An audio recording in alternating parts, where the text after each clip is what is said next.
Hey everyone, my name is Ashley and welcome back to my channel. Long time no see. As the title suggests, I had a tummy tuck, and in this video I'm going to tell you where I've been and what I've been up to. Back in May, I decided to go get a consultation for a tummy tuck, specifically an abdominoplasty with muscle repair and liposuction on the flanks. Next thing I knew, I was walking out with a surgery date and my deposit down. If anything about surgery grosses you out, feel free to skip ahead so you do not have to hear my detailed description about surgery. With the tummy tuck, they basically make an incision from one side of your pelvis all the way to the other. They then separate your skin and they pull the flap up. They do the muscle repair and then they pull the skin down, reattach it to your muscles and get rid of all the excess skin so that any loose or hanging skin you had is completely gone. I also had a drainless tummy tuck, which means that the suturing that they do up inside is a little bit different. Usually with drains, it's because there are bigger pockets inside there, inside your body, where fluid can build up. So you need those external drains to kind of help get the fluid out from under there. But with a drainless tummy tuck, it's more of a quilting procedure. So the pockets are smaller and it gives less room for fluid to build up. After everything that happened to me, I am extremely grateful that I had drainless, because with what I'm about to tell you, there was no way I could have dealt with that and having to deal with the annoying drains. My original plan for this whole tummy tuck series was to take you along the journey with me. I had started vlogging all of my pre-op things leading up to the day of surgery, and my plan was to then also vlog during my post-op because I wanted to give a realistic view on what it was like and how to recover from a tummy tuck. I was not allowed to film anything inside of the office. They have a strict no filming process, so I wasn't allowed to take you in for any of that. But I am here now to tell you all the step-by-step things that happened to me afterwards so that you are aware of what could happen to you. I just want to say that nothing that happened to me was the fault of my surgeon. The surgery itself went well, went as it was supposed to. It did take a little bit longer than expected, about 45 minutes longer. But otherwise, everything went by the book. But I am starting off this vlog with a little bit of news while I'm sitting here. I have decided to get abdominoplasty. I think I said that right, aka a tummy tuck. Last week I went and had my consultation and I have it currently scheduled for June 7th. Tomorrow I go for my pre-op blood work and testing and all of that kind of stuff, and they're going to take pictures and this, that, and the other. So I'm going to take you guys along for this tummy tuck ride. I just went in and they did a finger prick to see if, I was anemic, any of that. They did my blood pressure. They took some photos. This is the first time I've ever had a surgery, so I don't have that kind of knowledge of how I'm going to handle things. Good morning. It is surgery day. It is 5:09 a.m. I have to be there at 6:15. Last night I had to take a Xanax. Look, that Xanax was nice, not gonna lie. This morning I have to take Tylenol, a muscle relaxer, and then I have to put a nausea patch thing behind my ear. But I'm going to insert some before pics, how the tum-tum is looking prior to getting this tummy tuck so that we can compare. So here we are. It's surgery day. I will see you when it's done, I guess. 911, what's the emergency, please?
My surgery that morning on June 7th, which was a Friday, was the first surgery of the day.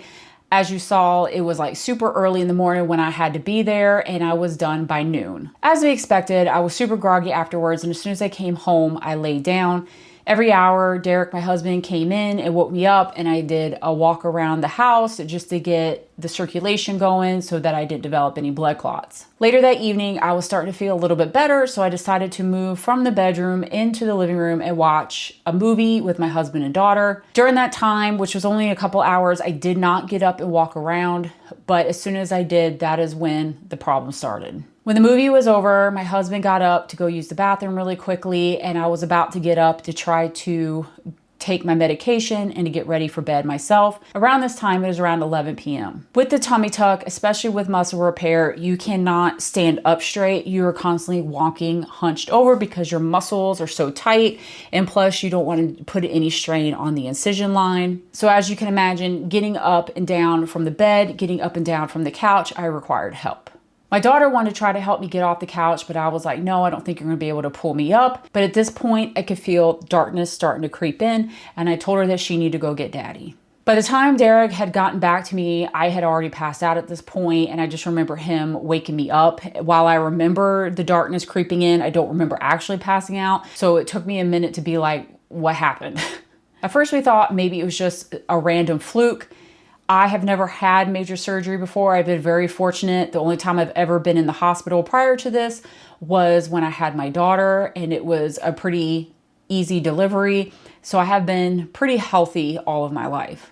The second time I tried to get up to go get ready for bed, I passed out again. My husband decided to go get the wheelchair out of the basement that we had from when my mom was sick and was living with us. He brought that up thinking if he could just get me into the chair and roll me back into bed, everything would be fine. The minute he tried to help me up and I stood up, I was only up for like a few seconds and I started passing out again, and I literally passed out in his arms. That time he laid me down, and I remember waking up choking on something because I started having some acid reflux. At this point, he called the surgeon that was on call, which fortunately was my surgeon, and the surgeon said that this can sometimes happen, especially with the binder that they send you home in.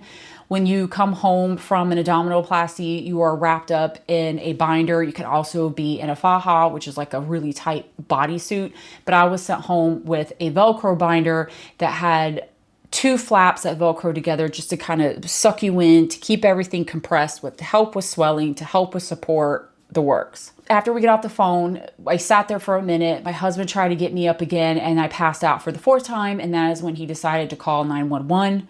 The 4th time I woke up, the paramedics were already there. They were taking my blood pressure, and my blood pressure was extremely low, and they said that they highly suggested that I be taken to the hospital. When I got into the ambulance, my husband and daughter ran to get ready real quick and said they were going to meet me at the hospital. I was probably about 45 minutes behind them because the EMTs were trying to find a vein to put an IV in. They tried 3 or 4 times, but none of my veins wanted to cooperate. When I finally got to the hospital, they put me in a little private emergency room, and that is where I stayed for a few hours. My husband and daughter met me in there, and they started hooking me up to machines. They started putting in IVs. They had to get the scanner thing to be able to find a vein that would work. I ended up getting an IV in my left wrist, and then I also had one in my right upper arm. Around 2:30 a.m., they did give me a chest x-ray. They started the IV fluids, and they also gave me antibiotics, sodium chloride, and vancomycin. Around 3 a.m., some of the blood work came back. They showed that my white blood cell count was extremely high, so they thought that maybe I had an infection. Around 3 a.m., they took me back for a CT scan, and then around 3:30 a.m., they started giving me some more medications for the pain from the surgery. At this point, my back was killing me because of constantly laying on it. I am not a back sleeper, and you know those hospital beds, they are not the most comfortable things in the world. My blood pressure also was still extremely low. It was 66/31. My husband and the nurses said that my skin was starting to turn colors. At one point, I was yellow. I was also a little green, a little paler, and then finally my skin color started normalizing. My white blood cell count was 21.7, and the normal range is anywhere from 4.8 to 10.8. The CT scan also showed that I did not have any abscess, and the ER doc that night also scheduled what is called a VQ scan. Around 6 a.m., the ER doctor said that I am going to be admitted, that it will either be in the ICU or a regular room. She had to wait for ICU to come down to do an echo of my heart, and depending on how my heart looked, that would be the determining factor of which kind of room I went in. A little before 9 a.m., they took me back for the VQ test. At this point, my husband and daughter were home. I told them a little after 6 that they should go home, try to get a little bit of rest, because there was no point in just basically sitting there watching me sleep. I had to sit in the stretcher and I had to breathe, inhale and exhale through this tube that had a radioactive type mist that I had to constantly inhale for 10 minutes straight. I could not take my mouth off the tube. I could not do anything. I had to inhale and exhale through that tube, and that was a rough one. Then as soon as I got done with that, they put me in the scanner, and it was a 10-minute scan of them scanning my chest. Then after that one, they injected dye into my IV, and then they did the test all over again, which was another 10 minutes. It was really rough for the original CT scan and for that CT scan because I could not lay down flat.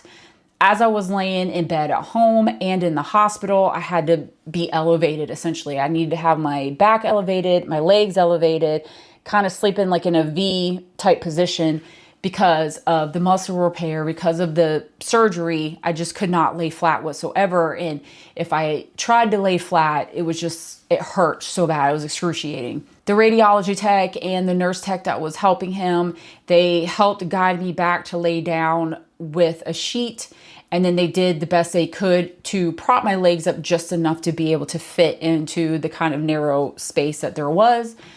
And so it was very awkward to sit there and try to keep my legs bent at this very strange angle and to lay straight when your abs are on fire. As soon as that test was over, the radiology tech told me that I didn't have any blood clots. So that was a huge relief because I was really scared that this whole situation was going to be because of a blood clot and it was going to be worst case scenario. After cardiology checked on me, I didn't need to go into ICU. I was able to be admitted into a regular room.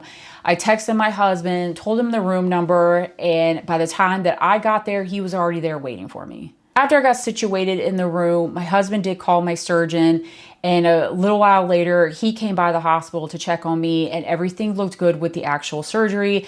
Everything was fine. They also gave me some pain medication, and unfortunately, the Dilaudid that they gave me caused my blood pressure to drop even more, so that pain medication was pulled from the mix. Later on in the evening, they took some more blood work and they checked my thyroid and my hemoglobin, and the results for that came back about an hour and a half later, and my hemoglobin was at a 7.5. At that point, they said if it dropped any lower than 7, then I would probably need a blood transfusion. However, my blood work was still showing that I probably had some sort of infection. My lactate levels were off, which also could be a sign of infection, and so they just continued to keep me on antibiotic IVs as well as potassium and various other hydration IVs. That first overnight stay in my room was terrible. My tailbone was hurting because the mattress was not very supportive. You know, it's not very thick either. My tailbone was hurting from having to sit, constantly lay in that kind of V formation. So all the pressure was just there on my tailbone. My neck was starting to bother me, and I could feel a tension headache creeping in, and it was just awful. The pillows that I had, you know, hospital pillows also aren't the fluffiest. So the 2 or 3 pillows that I had just were not helpful at all, and I don't think I got much sleep. The nurse did come by and was able to give me some pain medication to try to help the headache as well as to help with my surgical needs and everything. But it was a rough night. I really did not get much sleep that night. The next morning, which was Sunday morning at this point, June 9th, I was told that my hemoglobin levels had dropped to a 7, and so I was going to need the blood transfusion. At that point, I texted Derek and I told him what was happening because he was still at home with our daughter. He came back up to the hospital at that point and he brought me some clothes, and he also brought me some extra pillows and tried to just make me as comfortable as possible. Around 9 o'clock, I did receive the blood transfusion, and my nurse swore up and down, once you receive this, you're going to feel a lot better. And I did feel a little bit better after it was done. After the blood transfusion was done, I still had a headache and I was starting to feel nauseous. I don't know if it was because I hadn't eaten in a while, and then, I'm being pumped full of medications, basically on empty stomach. The bed, the sleeping position, because all my blood levels and everything were off. I think it was just a combination of everything. And I was starting to get probably one of the worst migraines that I've had in a very long time. For the rest of the day, my nurse, the day nurse and the night nurse, to try to keep me as comfortable as possible, they gave me Zofran for the nausea. They also tried to get me as needed prescription for Fioricet to help with my migraine. My room was completely dark because the light, anything creeping in from outside, was just killing me. Like I couldn't stand the brightness. It was just awful. I had all the curtains closed, the lights off. I was wearing the sleep mask that came in my little room kit, like all of it. My head hurt so bad. Every time I got up out of bed to use the restroom, I still made sure that I did kind of a lap around the room just to keep circulation flowing. Even though I didn't have any blood clots in any of the tests, I just wanted to make sure though that I still stayed safe and continued to move every time I got up out of bed. Later that evening, I started feeling a panic attack creeping on. I was laying in bed and I just suddenly felt extremely claustrophobic. So I told Derek, I was like, I've got to get out of this bed. I need these covers off me. I need the pillows off of me. I need it all. So he helped me get out of bed, and I went over and I sat in a chair and just tried to calm down because it was just starting to just be all too much. I even took the abdominal binder off for a little bit just to kind of get things off of me because I just felt so claustrophobic. It just felt like I wanted to crawl out of my skin. Luckily, Jeremy, the overnight nurse, who was a godsend, he was able to get the doctor to give me some stuff to help with my headache again and to also help with the anxiety to calm me down. I was able to calm down a little bit once I received some more medication and I slept for a couple hours. At that point, I did get up and go to the bathroom, do my lap, and the nurse brought me a cup of orange Jello, and I did eat that and kept it down. I was staying continuously hooked up to the IV machine at this point with either antibiotics. I was also given potassium, and I think the sodium chloride was the other one. I mean, I was just constantly hooked up to bags. I remember going into Monday morning that weekend and the IV in my left wrist was starting to hurt. So the team came and took that one out. So then they started doing everything through the IV in my arm. And then later on in the day, that one started hurting. So they came and took that out. At one point, I was getting stuck so much that my veins just were not given a drop of anything. They kept trying to poke around, trying to find any vein that would stop rolling and give him just a little bit of something. And at one point they had to go in through my knuckles to try to just get even like the least little bit of blood. My blood work overnight going from Sunday into Monday morning, after the blood transfusion, my hemoglobin was at a 9.2 and overnight had dropped to a 7.9. My iron levels were completely off. I was at a 14 when they should have been well over 50. Later on Monday morning, the doctor finally came in. He said that all the cultures that they did Saturday when I first came in all came back negative. So I had zero infection, and then that's when they stopped administering the antibiotics. The plan from that point in time going forward was to treat the iron and potassium deficiencies. Cardiology had also come in at one point to do another EKG of my heart, and that is when I found out that I have a condition called PFO, which stands for patent foramen ovale. I hope I'm pronouncing that correctly. But basically, babies, when they are born, they have a little hole in their heart, and as they grow, that hole closes up. Well, apparently mine never closed.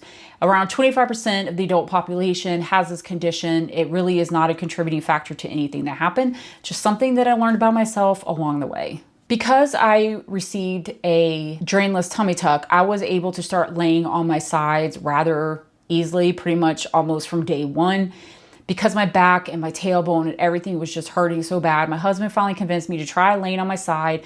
I was extremely nervous and I fought him on it because at this point, I just didn't want anything else to hurt. My back was hurting, my stomach and my abs were hurting from the surgery. My arms were hurting from the IVs. I felt like if I was poked and prodded by a needle one more time, I was just going to lose it.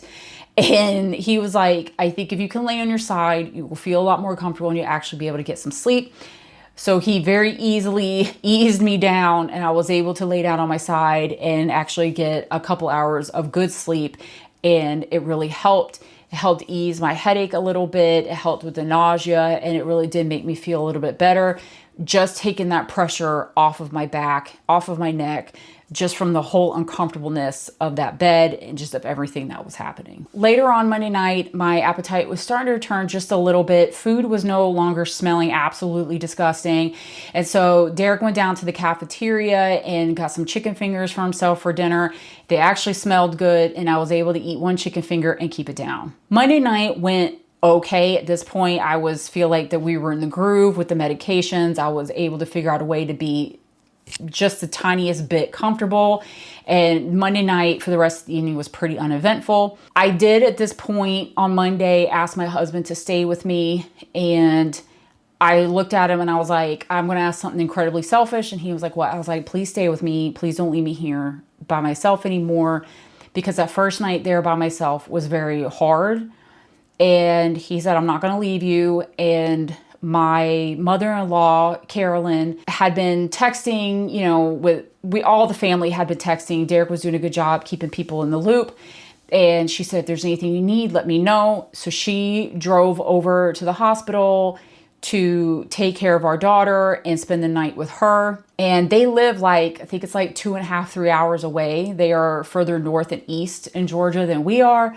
And so she drove all the way over to where we were, picked up our daughter and spent the night there, kept her mind off of everything because my daughter, as you can imagine, was very stressed out about the situation. The next day, Carolyn had to go back home because she had to do some stuff for work.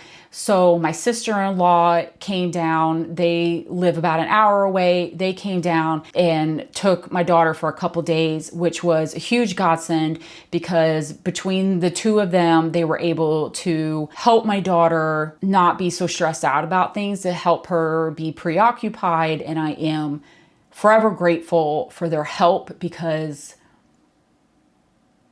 it was just, not only were they there for her, but they were there for us. And I was able to just focus on what was happening in the hospital because I knew that my daughter was in good hands. My husband during this entire time was without a doubt my rock throughout this whole ordeal. There is no way I would have been able to make it through it without him. I know I sound like a broken record, but my back was killing me from having to walk hunched over, primarily from walking hunched over, but also because of how I had to lay in the bed most of the time. Whenever I would get out of bed, I would like to sit on the edge of the bed to kind of get my bearing straight and to stretch out my legs a bit. And he would come sit behind me so that I would have something to lean on and to rest my back against. At one point, he was just trying to get me to eat because I hadn't eaten at this point, I think for 3 days. And he bought me some frozen True Fruit, which is chocolate covered strawberries. They have other options too, but these particular ones were chocolate covered strawberries. And those were the only things that I could kind of keep down and enjoy. Tuesday morning, everything was kind of leveled out. My stats were good enough for me to be discharged and I was able to go home. However, I was so exhausted from the anemia and just from everything going on that my husband had to practically bathe me. He helped me in the shower. He washed my hair. He had to soap me up everything. And at that moment, that meant everything in the world to me because when I couldn't do something, he was there to do it for me. Later on that afternoon, I was discharged and I was able to go home. A couple days later, I did have my first post-op appointment with my surgeon. And at this point, I had another situation pop up, a cyst on my lower back that has just kind of been dormant there for I don't even know how long, and the majority of the time I forgot it was even there. Well, due to the pressure of constantly laying on my back and the compression belt that I was wearing, it started blowing up. Essentially, it started swelling up, and that was really starting to bother me, because anytime anything pressed up against it, like if I sat a certain way, especially in the car, the lumbar support in my car, if that pressed up against it, it hurt so bad. If I was laying in bed a certain way, because, again, I was still laying kind of in that V shape as well as on my right side. If certain things pressed up against that, it just hurt so bad. I had the cyst probably for 2 or 3 weeks, but TMI, it finally burst on its own, which was completely disgusting. I don't know if you've ever had a cyst rupture, but it is nasty. It is gross. And it was quite hilarious at the time. Sorry again if this grosses you out, but my husband was helping me keep it clean. And the night before, I could tell that something must have happened with it, because it wasn't as painful when something pressed up against it. And at this point, I was also keeping bandages over it just to give it a little bit of cushioning. Derek went to clean it up, and the minute he barely touched it, it just went everywhere. It was so gross. The smell was horrific. Thank God he does not have a weak stomach, because it was all over him. It was so nasty. And at the time, it gave us a good laugh, because it took him by surprise, and he was just like, oh, and it was just like, it was so gross. And I'm sorry if that grosses you out. My mental state, especially those first 2 weeks after the surgery and after getting out of the hospital, was pure tea trash. I was very resentful towards the surgery. I would have wished nothing but to go back in time and to just not do it, because I was just so angry at myself. The doctors really don't know exactly what happened. As I said before, it wasn't the surgery. The surgery, it's in and of itself, was fine. I haven't had any complications with the actual tummy tuck, but my body essentially just went into shock. They don't know if it's because I've never had surgery before, so my body just freaked out, was like, what do we do? What is happening? What is going on? But technically there is no answer other than that my body went into some sort of shock after the surgery. I remember laying in the bed, especially when I was waiting on the blood transfusion, because mentally I was so out of it. I know that I was not 100% present. My cognitive state was just not there. It was very low. It was like, I don't know. I wasn't present in what was happening. And I don't know if that's just because of my body not functioning properly, so therefore it was affecting my brain. But it was rough. I just remember very vividly laying there when I was waiting on the blood transfusion, thinking that this is it. This is how I die. I'm going to be gone at 46. I'm going to leave my husband. I'm going to leave my daughter. All because I wanted a stupid tummy tuck. And that was my mentality for a good 2 to 3 weeks afterwards. Like, I was in such a depressed state. I didn't want to talk to anybody. I didn't want to do anything. As much as I was tired of laying around doing nothing, I also didn't want to go and do anything, because I just physically couldn't. I was so exhausted 24/7. Everything took so much effort to do, and I felt like I was just constantly moving in slow motion. Nighttime was the worst. I was never getting a good night's sleep, because as soon as I would get comfortable, I would only sleep for like maybe an hour or two, and then I'd have to get up and go to the bathroom. And then after that, I would go and try and lay back down in a new position. And then I would lay there for an hour or two, finally fall asleep and get up and have to go to the bathroom. And so it was like days upon days and nights of me just only getting sleep in like 2 or 3 hour increments. And it was just exhausting. And through all this too, I still couldn't stand up straight. The abdominal binder was getting on my nerves. It was hot. It was making my skin so irritated from constantly having this thing rubbing up against it. Even with tank tops underneath, it was still just irritating the shit out of my skin. I could never get comfortable. Even now, it's hard for me to get comfortable sitting on the couch or sitting in one place for too long. But at that moment, it was just like everything hurt and everything was uncomfortable. I guess about a week or two also after the surgery, there was an opening at the bottom of my scar. And so I was having some drainage from there. It was perfectly normal. I mean, even though my tummy tuck was drainless, it's common for some draining to happen through the scar. And so that lasted for about a week. So I was constantly having to change that bandage. And because it was kind of in a precariously low spot near my groin, we had to like be careful how we taped it. I also had paper scar tape going along my whole entire scar, and that was starting to irritate my skin. I had that on, I think, for 4 weeks, and I changed it every 4 or 5 days. But that was starting to irritate my skin. It was just like everything was just miserable. People, when they found out I was in the hospital or even afterwards, they were like, oh, that's terrible, but think about how great you're going to look when it's over and you're well and everything else. And I know that they were trying to be nice, and I know they were trying to like cheer me up. But it's hard even now. At this point, I'm almost 10 weeks out. Even now, it's hard to see the light at the end of the tunnel. I'm still swollen.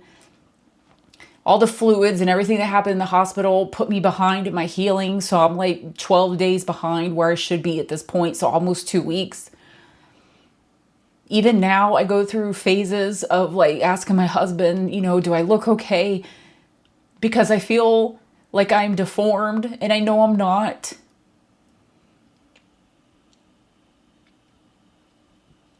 I still have trouble with my back, and I feel like my back is never going to be normal, because as the day progresses and my stomach muscles start stiffening up throughout the day, I start hunching again, and I'm, you know, trying to stand up straight, and it gets harder and harder as the day progresses. I'm finally back at the gym. I've been cleared to pretty much do whatever I want within reason. I'm not out here heavy lifting. I am lifting lighter and just, you know, just trying to build things back up and take it easy. At 6 weeks, I was cleared to start walking for exercises. So I started doing that. And then at 8 weeks is when I was cleared to start, you know, getting back into the normal everyday groove. You know, the swelling can last for up to a year. But I don't know. Maybe when this is all over and the swelling has gone down and I see the results, maybe then, you know, I'll be like, yeah, maybe it was worth it. Or maybe, you know, I struggled, but here's the end result. But right now it's hard to see it. And I'm just being honest. Because of gravity, the swelling in a lot of ways has gone down, but inevitably ends up in my thighs. So I call myself Thunder Thigh Thelma, because I mean, I've always had big thighs, but my thighs towards the end of the day are just gigantic because of just the swelling making its way down. The scale has remained the same. The plastic surgeon took about 6.5 pounds of loose skin and everything off.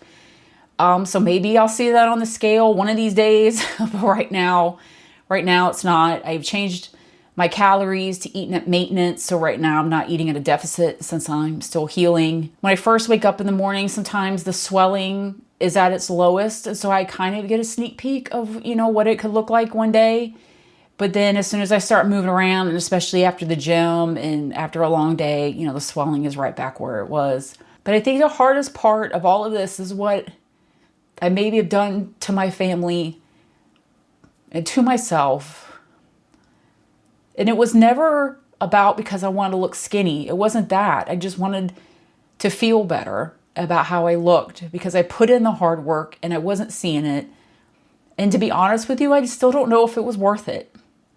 Because my original body that I had brought me to where I am today. It gave me my daughter. It helped me through a lot of things in life, and it got me this far to 46 years old. And maybe I should have just been more appreciative of it. Maybe I should not have let it bother me as much as it did. But to think, you know, that I would have left my daughter without a mom for this, at this point in time, I don't know if it was worth it. And I didn't go into all the, minute nitty gritty details of what happened over those 4 or 5 days because, it's just a lot of reading of notes and everything. And that's not very exciting, but I gave you the gist of it. And long story long, my body went into shock. I almost died. But I am grateful that I'm here. And I'm not telling the story to scare anybody because it was a freak thing that happened. And had that portion of this not happened, it would have been a textbook operation. My plastic surgeon's been doing this for decades, and I'm the only one that this has happened to. So maybe I'm the bad luck for people. I only took a week off of work, and I wish I would have taken off longer because I haven't had a chance to really deal with everything. And I know maybe this is my way of doing it with this vlog. I don't know. Right now, I will show you what I look like now in case you're wondering. Here is how we're doing. So there's a lot of swelling still on the sides. There's my new belly button with the little plug in it because the scar of the new belly button keeps trying to close. I kind of had an extended, so you can see some of the scar goes up back here. There's no roll right there. So now I am just trying to get to some sense of normalcy. I still don't feel normal mentally or physically. But what is normal, I guess, at this point? But I don't know. I don't know how to explain it all. But that's where I've been to for the past 3 months, is just trying to get through this and heal from it. I wasn't originally going to talk about it. At some point, I know I was going to talk about it. But my trainer, Adam, he was making me do this video so that I could give my experience to other people so that they would know. One thing that I could tell you that has happened or changed is I have an incredible sweet tooth. Ever since the hospital, all I want is sweet things. And Adam, you'll be proud of me. I have acknowledged that this is an emotional connection because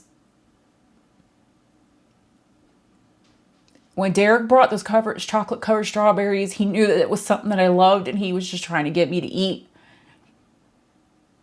And so there's a connection to those stupid strawberries and to other things because it was something that he did for me.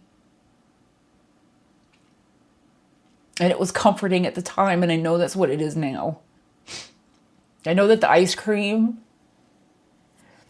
I stopped myself from continuing to buy the True Fruit strawberries because the amount of those I've eaten,